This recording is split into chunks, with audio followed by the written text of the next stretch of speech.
Welcome.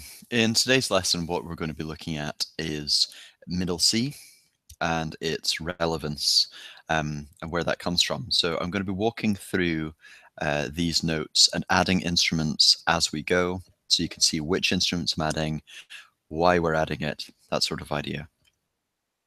The common misconception is that middle C is a note which is only played on the piano. That, in fact, isn't true. And the other misconception, which is a big problem, is that middle C is the middle note in the piano, which also isn't true, actually. If I went into the real history of it, E flat but not D sharp is the middle note. Now that sounds very complicated and is very complicated. Middle C is somewhere in the middle of the piano, but not the middle note. It's not the fact that it's the middle note that's the issue, and it's also in every single other instrument. It is an important note, but not for that reason. Here is the reason. Now, I'm going to make an assumption that you already know a little bit about note reading, but I will just recap for people. This is a C that I'm starting on here. Because this is a C, we're going to walk up through the alphabet. So C, D, E, F, following all the way up to C there. So that's C, D, E, F, G, A, B, C. What you're going to need to understand to be able to get this fully cemented for yourself is what this is. It is called a treble clef, and that it can be called that. Treble meaning high, so it is the high rather than the low clef, and clef coming from the word, the French word for key. So it's the key to understanding what these notes are. It is the high key. Now, the letter that it actually is the note G, or the letter G. This one is much easier to see that it's a G than when we go into the bass clef. I'll do the same thing with the bass clef for you.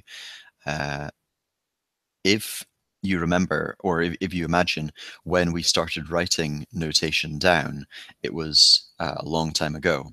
So what we used to write notation down is we used a quill, those feathers that you dip in ink, and that was used to write music. Because it was a quill that was used, so a feather that was in ink, then two things have to be noted here. Firstly, it's much more swirly than, it's much more ornate than we would write the letter G today, but that's because we can control the ink better. Unless I move the ink in a free-flowing, singular way, it's going to splatter and make it unreadable. With a biro, I could do a very neat and modern G. With a fountain pen or with a quill and free-flowing ink, it has to be moving like this. So this is the letter G here, and the other thing to note is that the dot here is what would happen when you lift your quill from the ink. Sorry, lift your quill from the page. The ink would give just a tiny little splatter there, so that is still in place historically. That G follows through to here, where on the same line that I start writing the letter G, that is my G. So G down to F, just going backwards through the alphabet, down to E. E is the letter before F in the alphabet. D before the E. C. So that's part one. The high clef, the treble clef, shows you C through to C. And these letters are so because this is a G. There's a story that Pythagoras was walking past a blacksmith shop.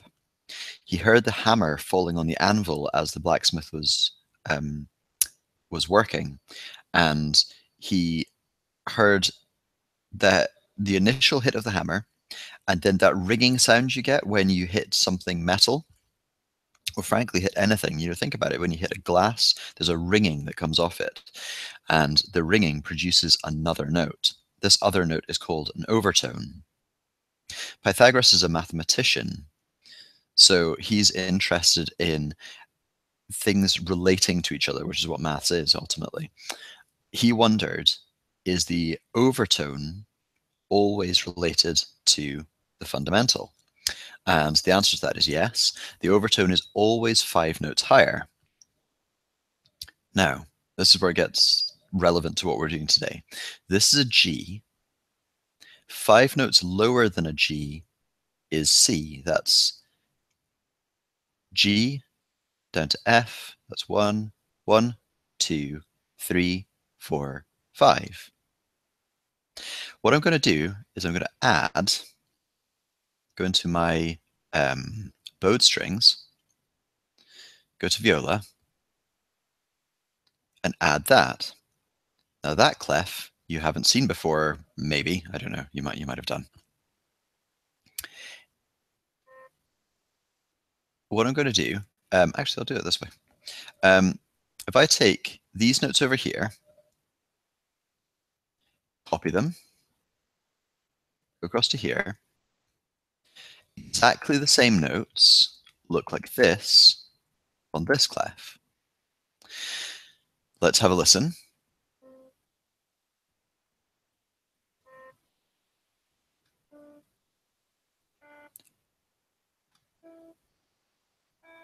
Now, I've just got myself a headset for these lessons, and I'm actually not sure that that sound came across okay. I hope that it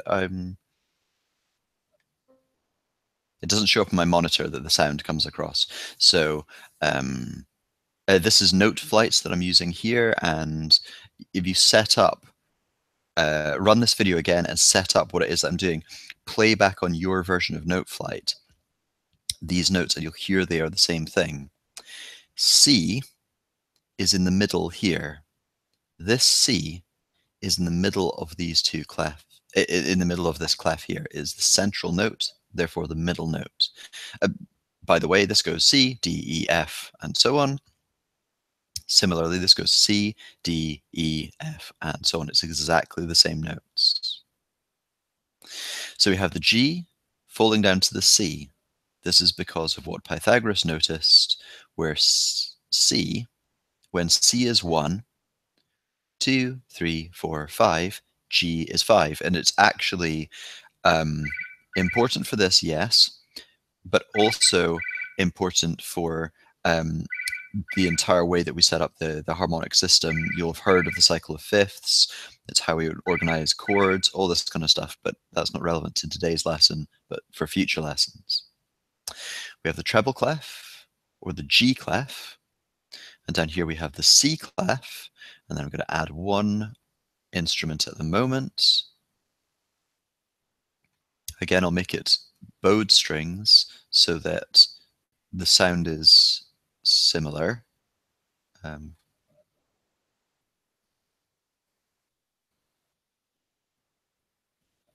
Now,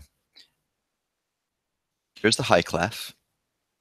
These notes are identical, therefore they are very, very high. So what I'm going to do now is control and down and bring them down the octave. Now they're not identical. What they are is you can see that this note here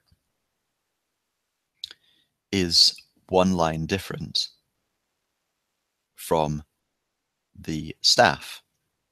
In the same way, this is, or one line distant is the best way to describe it. This is one line distant from the staff, and this is one line distant from the staff. This is the lowest note on the G clef.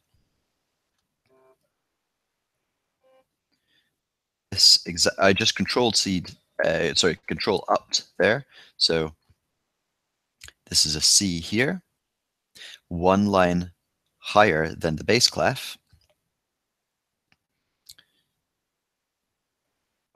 Here's the same note, one octave lower. This is the letter G. This is the C clef with a C in the center. 1, 2, 3, 4, 5. This is the F. I did say at the time that we were doing this that when we get down to here, this is going to be a little more difficult to see. Have a very, very close look at this. This is actually the letter F. We can see the same marking from when the quill lands on the paper, and the quill lands on the paper and causes a spot. We make one sweeping motion here, which is the downstroke from an F. And there's two little dots here, because if I actually try to draw the lines from an F, you know how we draw the letter F with lines now. If I try to do that with a quill, then you get a splatter of ink. But if I just do two little dots there, it acts as the lines from an F. This is just an old-fashioned F, that's all it is. F, G, A, B, C. 1, 2, 3, 4, 5. C being the highest note in the bass clef. 1, 2, 3, 4, 5. C being the lowest note in the treble clef. Now I'm going to add one more instrument here. I'm going to add a piano. So you can see this whole thing in action. I'm going to take these notes here, copy, paste. That's the bass notes, the low notes from the F clef.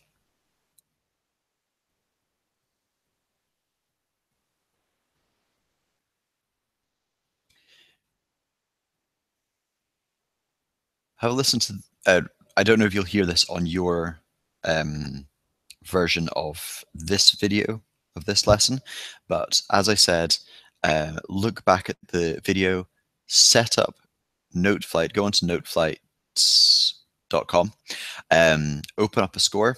It's free for the first couple of scores. If you want to start saving stuff, then there's a subscription, but there's a free version there which I use. Set up your score the way that I've set mine up here, and have a listen to this. Play the note which is the highest note in the F clef. F joined to the C by 1, 2, 3, 4, 5. Now play the lowest note in the G clef, and you'll hear exactly the same note coming out. This is because it is the center, or the middle, hence the reason middle C. It is not middle C because it's in the middle of the piano. It is the middle C because it is in the middle of the way that we read music. It's in the middle of the entire grand staff, the big staff. This note is in the middle of the viola clef, so we may as well call that middle C. It's not in the middle of the viola itself, in the middle of the instrument, but it's in the middle of the clef. This happens to be a piano, but this could also, this would work for flute. That C, middle C, it's in the middle of the grand staff, is actually the lowest note on the flute. So it's not in the middle of the instrument. It doesn't matter that it's in the middle of the instrument. What it does matter is in the middle of the grand staff. This is a cello over here, and it's quite high up on a cello. Fairly accessible on the highest string, but still, it's not in the middle of the cello. That's the point that I'm making. But it is still the highest note in the bass clef and the lowest note in the treble clef. Therefore, in the center of the grand staff, or in the middle of the grand staff, and that is the real reason that it's called middle C. What I suggest you now is you set up a Noteflight score. Watch this video over again. You'll see how it's set up. Have a good listen to what it is that you're doing here. This is useful because of when you're reading. It means that when you're reading music, you get exactly the right pitch, rather than knowing that it's a C but playing it too high or too low. You'll be able to play notes at exactly the right pitch. And of course, knowing that that's a C, it will have a knock-on effect. So if you get that note right, you'll also get this note right and this one. If you get this note right, you'll also get this note right and this note right.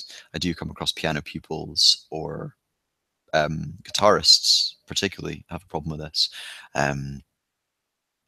they are playing the right notes, but at the wrong height of notes. So you'll understand that I'm a teacher and that I do location-based lessons in Aberdeenshire in Scotland, but I also do online lessons. I hope you've enjoyed this video here. Subscribe for more updates and contact me at robinthornton.co.uk. Just click through to the website, and you'll be able to organise more lessons for more detailed person-to-person tuition. Thank you very much for watching.